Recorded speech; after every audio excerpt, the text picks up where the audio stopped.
love training with really simple tools. And the Swiss ball is one of the simplest tools there is. It's just a big ball of air. And what I'm going to be running is a little seminar on how to use a Swiss ball and how to use a Swiss ball effectively.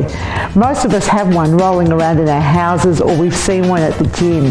The thing is, sometimes we really don't know what to do with it. Or we know some exercises, but we don't know how to make it a little bit easier or how to progress. Join me on this free Swiss ball seminar where I'll give you all my tips and tricks around how to use a Swiss ball effectively. Hope to see you there.